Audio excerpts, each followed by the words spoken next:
Hello everyone, it's Scott and welcome back to another episode of Sky Factory 2. So, I was a little busy in between episodes. I started preparing some dollies. The dolly is an interesting tool that allows you to basically pick up chests or Java better barrels and move them without disrupting the contents of that chest or barrel. And as a result, I've been going through the mob farm drop area and have been consolidating the loot bags into even more chests. And so here I've built a little contraption that is trying to organize the loot bags. I realized that something I made in another game, a loot recycler, basically takes drops, for example this obsidian, it absorbs them and converts them into points that produce generic loot bags. And so with that, the loot system here is basically absorbing items and either shuffling them through filters into the recycler or sending them through another system that's loading these better barrels with stacks upon stacks of items. And so all I have to do is pick up a chest and place it into the holding area right here. And well, let's pick up one that actually has items in it. For example, this one, let's say.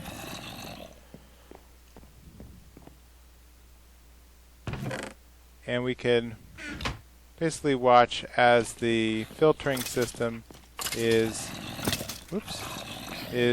cleaning out the chest. So let's absorb this guy, and this will be a good example. So we can see here as it's cleaning out the chest, shuffling items into the barrels, and then moving all the loot bags here to the right into these individual chests, where I've just been adding them to a stack here. So let's put this back. Now what I found out was I decided I was going to try to expand the mob farm here and add maybe another layer with fans to kind of increase the production, but it turns out I didn't really need to do that. So I was getting a shortage of zombie heads, and I thought just by producing zombies with the spawner that they would get cleaned up. Well, it turns out that the grinders don't actually produce heads. That heads can only be produced through spikes when mobs hit the spikes, and I'm using a vacuum hopper to suck up the items and put them back into the storage system. So I actually have a couple of zombie heads here that I've been able to generate since I went to this new system. So that kind of explains why I was running low on heads for a while. So I had to take the spike out of here, which allows the grinder to absorb the mobs, which produces a tiny bit of essence, which powers the spawner, which produces the mobs, which are killed by the spikes, which are absorbed by the hoppers and put back into the system. And with that, I was able to produce another farming station, which is being piped into this chest.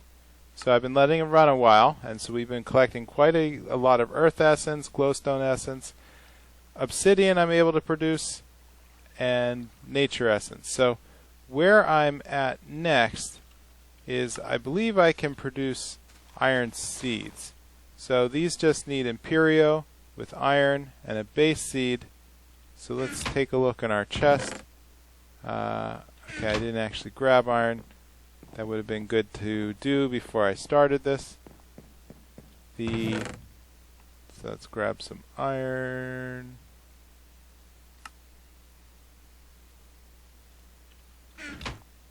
And between the mob drops and the Manicchio farming, I've been able to produce 46 stacks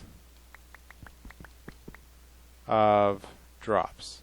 So, if I were to take the infusion stones, this is pretty simple.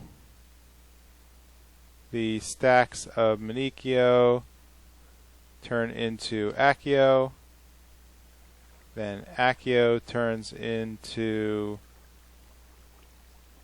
Crucio, and Crucio turns into Imperio. And as we saw, we need Manicchio to produce seeds, and 1 seed plus iron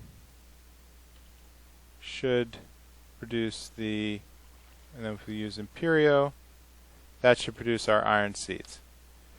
So with that, I could just rinse and repeat. Let's take out a Manicchio and place an iron crop, and just give that time to start producing iron. So, I had done that already, and so I'm actually producing quite a bit of iron. And just as a demo, the iron essence, if we take 9 of the iron essence, it produces a lot of iron ore blocks. And iron ore blocks can then be melted down in a furnace to produce iron ingots. So with that, let's just save our seeds and essence, throw in a couple more of those, store the rest of our items, and then work on what we want to, let's plan out what we want to work on today. So over here in the Smeltery, I'm just grinding down aluminum right now, and you're probably wondering, how did I get so much aluminum? Well, I've been doing a little work downstairs too. So over here I have a 3-level drum system from 3 smelteries, each of which are 9x9, or I'm sorry, 3x3, producing a 9-item smeltery, which are all hooked into our post auto-packaged ores. So this block is actually filtering and grabbing all of the combined packaged sand, gravel, and dust, which is then shipped to a holding chest where I have individual transfer nodes that filter them in a way that I'm able to smelt the items without conflicting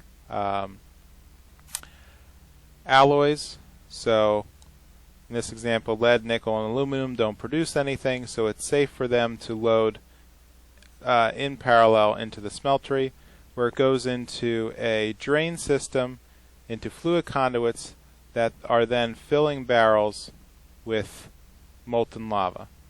And when I'm ready to take the barrel, all I have to do is plug it in right here, and I'm already set to extract, and this extracts the molten lava from the barrel, which pipes it up here to the ME system. As soon as I figure out where I can click, let's go back upstairs. Here, which is basically filling us up with liquid material that is still being processed as normal with our redstone clock, turning them back into ingots. And so again, I have quite a lot of material here that's all just waiting for crafting. So let's move this back into the system, and with this system, I was able to produce pyrotheum, which I then used to upgrade the remainder of the lava generators. So you can see there's now pyrotheum under each row of the lava system, which is again producing more than enough lava that I've been able to fill up now 5 barrels of lava with 256 buckets each. So that has been what's been keeping me busy. So let's head back to the achievement area and start to cross off some stuff. So we made a QED, we made jetpacks, we can now fly. So I think, and then we made a iron seed. Before we can make a diamond seed, we actually need a special item here that will become apparent in a second. So diamonds actually require Zavisio, which requires an extreme infusion stone, which requires nether stars. So I'm at the point where I'm able to produce the unstable ingots from the division sigil. I can produce the obsidian essence. I have glowstone essence. But in order to make the nether star, I either need to kill a wither or craft one using wither skulls and soul sand in this interesting formula.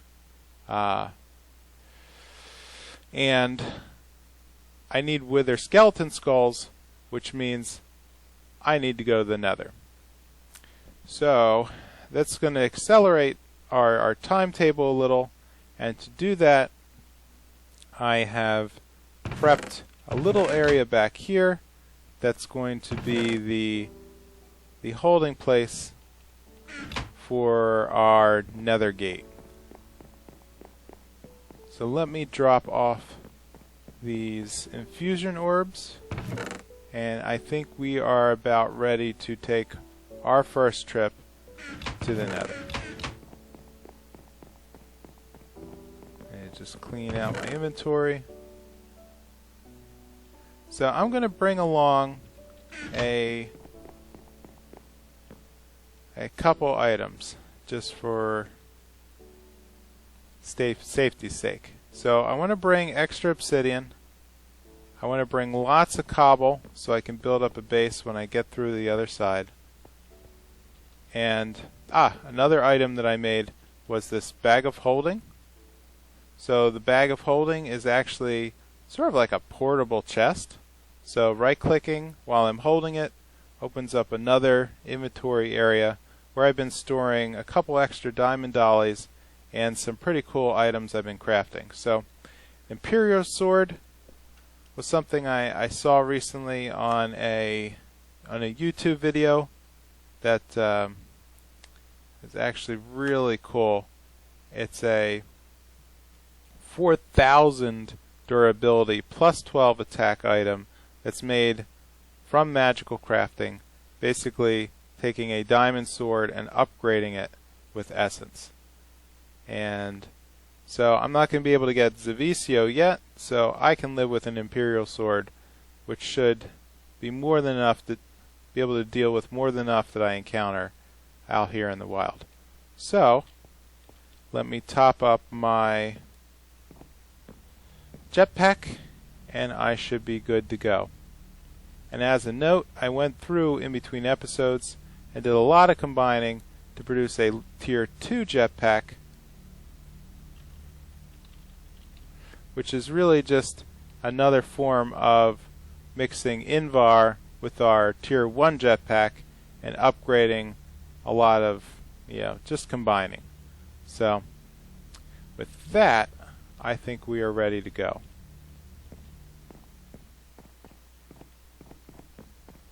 So let's head out let's dump off our EXP, and I think we are ready to go.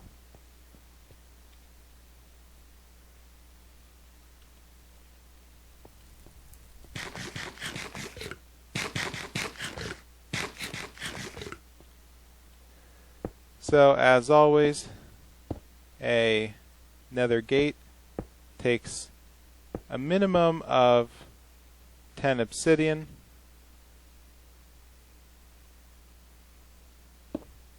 There's been some additions, I believe in 1.7 you can actually make larger gates, and there's some interesting things you can do with that too. So once you've lit a nether gate, you have a probability to spawn pigmen that's proportional to the number of purple squares that are spawned. So I believe in 1.7 they expanded the nether gates, so you can now have, I believe, up to, I think, is it 12 by 18 sized gates? And so there's patterns where you can take the gates and basically stack them almost in like a plate-like fashion, which then can be turned into a pigmen farm. And that's something I've done in Skyblock that I don't think we really need to do here, since we have a auto spawner.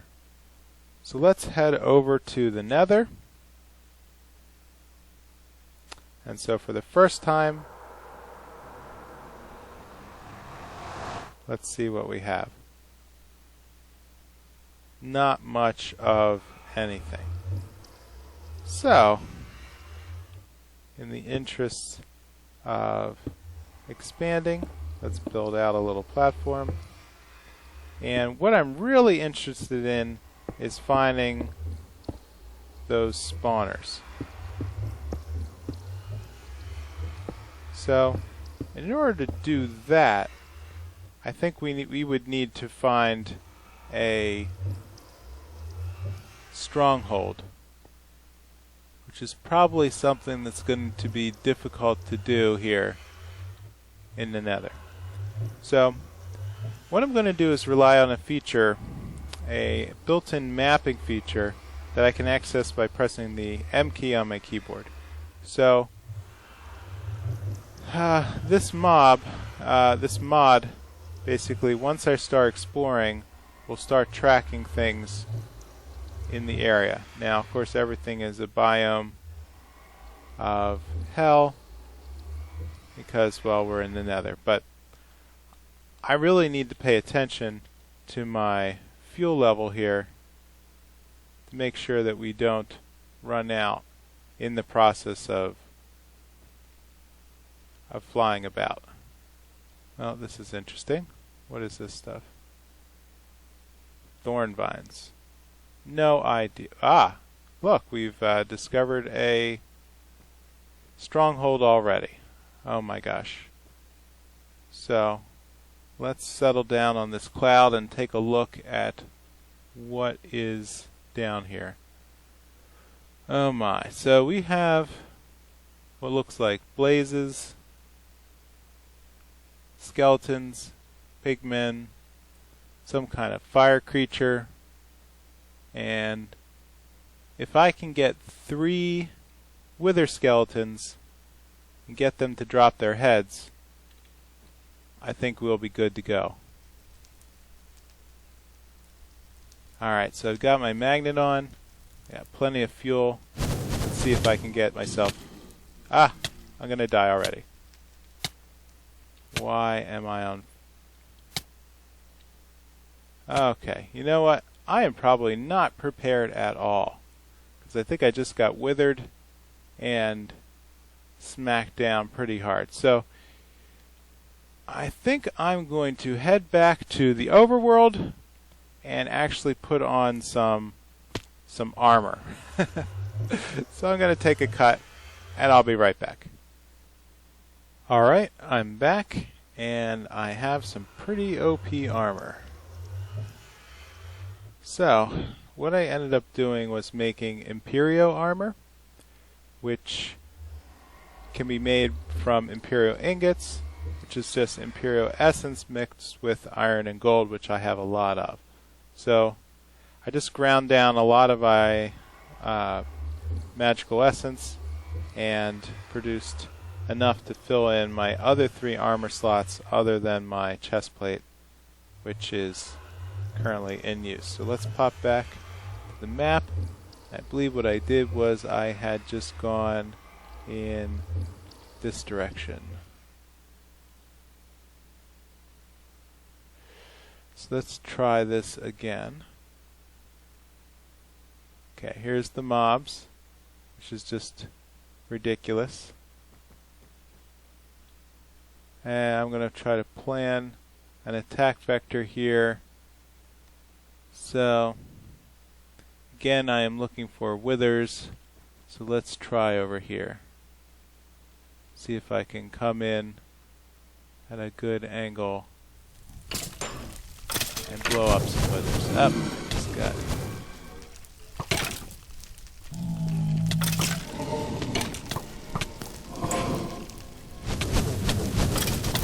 I'm on fire. And now I'm dead.